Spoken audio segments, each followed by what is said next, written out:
साल 2022 में रिलायंस इंडस्ट्रीज ने कैंपा ब्रांड को प्योर ड्रिंक्स ग्रुप से कथित तौर पर 22 करोड़ रुपए में खरीदा था। कैंपा कोला की रीएंट्री से एक बार फिर भारत का सॉफ्ट ड्रिंक मार्केट चर्चा में आ गया है।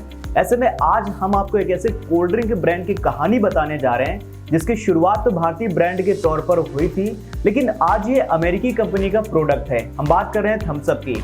तो चलिए जानते हैं इसकी कहानी। नमस्कार and welcome, you are watching rising Bharat, I am Aviraj. तो चलिए सबसे पहले ये कहानी शुरू करते हैं कि थम्स अप की लॉन्चिंग कैसे हुई थी। कुछ यूं रहा कि साल 1949 में भारत में कोका कोला ने पहली बार एंट्री की। कोका कोला ने भारत के Mumbai based pure drinks group के साथ मिलकर भारतीय बाजार में प्रोडक्ट उतारे थे। प्योर ड्रिंक्स ग्रुप भारत में कोका कोला का बॉटलिंग प्लांट चलाता था। अमीरों से होते हुए धीरे धीरे कोका कोला का चस्का आम लोगों की जुबान पर भी चढ़ गया। 1971 आते आते कोका कोला की पैठ भारतीय बाजार में काफी मजबूत हो चुकी थी। प्योर ड्रिंक्स ग्रुप 1970 के दशक तक कोका कोला का एकमात्र निर्माता और वितरक था, लेकिन कोल्ड ड्रिंक बनाने के लिए जो कॉन्सेंट्रेटर इस्तेमाल किया जाता था वो कोका कोला के अमेरिकी प्लांट से ही बनकर आता था। द प्योर ड्रिंक्स ग्रुप और कैंपा बेवरेजेस प्राइवेट लिमिटेड ने लगभग 20 वर्षों तक पूरे भारतीय सॉफ्ट ड्रिंक इंडस्ट्री पर अपना दबदबा बनाए रखा।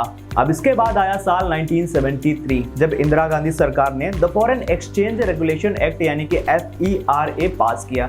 इसके तहत हर कंपनी को RBI से हर 3 महीने बाद अपना इंपोर्ट लाइसेंस रिन्यू करवाना था।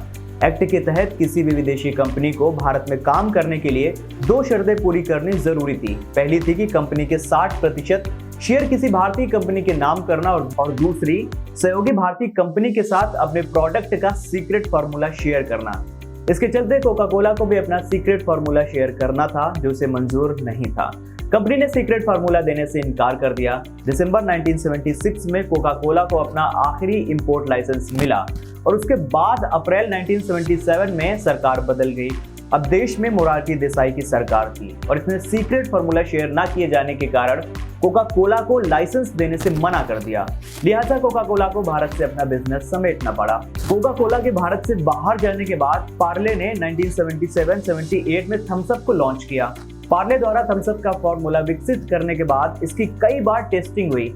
कंपनी ये भी चाहती थी कि उसकी ड्रिंक्स आइस कोल्ड न होने के बावजूद भी फिजी रहे। काफी टेस्टिंग व एक्सपेरिमेंटेशन के बाद पार्ले के चौहान ब्रदर्स की रिसर्च टीम ने ऐसा कोला तैयार कर लिया जो कोका कोला से ज्यादा फिज और स्पाइस वाला था, मतलब कि बिल्कुल बेहतरीन मार्केट के हिसाब से था।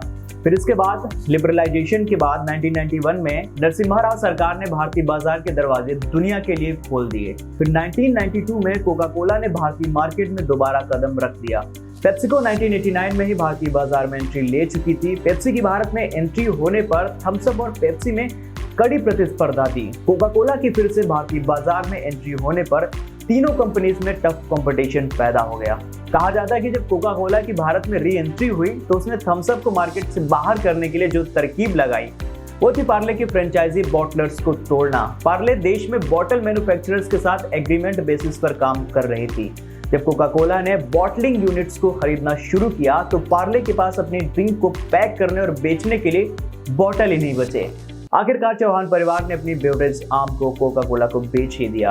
पार्ले ने ही लिम्का और माजा को भी उतारा था। 1993 में माजा, थम्स अप, लिम्का, सिट्रा और गोल्ड स्पॉट समेत पूरे soft drink carbonated drinks portfolio को कोका कोला को बेच दिया। 1990 के दशक के बाद से थम्स अप के एडवर्टीजमेंट में अक्षय कुमार, सलमान खान, रणवीर सिंह, चिरंजीवी, महेश बाबू, विशाल रेड्डी, विजय देवरकोंडा, जसप्रीत बुमराह और बॉलीवुड के किंग खान यानी कि शाहरुख खान को भी देखा गया।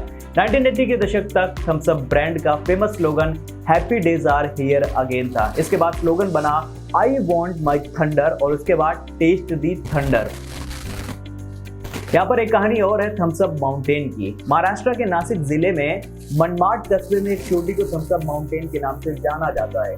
मराठी में इसे थम्स अप डोंगर कहते हैं। इसकी वजह है कि संयोग से इस चोटी का आकार थम्स अप के लोगो के जैसा दिखता है। ये ट्रेन से दिखता है और एक पॉपुलर साइट है। फरवरी 2012 तक थम्स अप भारत में कोला सेगमेंट में लीडर थी और इसका लगभग 42% बाजार पर कब्जा था। वहीं भारतीय एरेटेड वाटर्स मार्केट के 15% पर कब्जा था।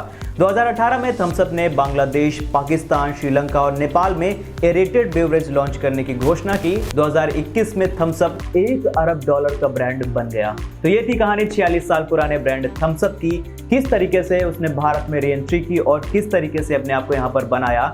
तो आज के लिए इतना ही। मैं उम्मीद करता हूँ आपको ये जानकारी पसंद आई होगी। अपने दोस्तों और फैमिली के साथ ये वीडियो शेयर कीजिए ताकि हमें ज़्यादा से ज़्यादा रीच मिले। तब तक के लिए शुक्रिया। अलविदा।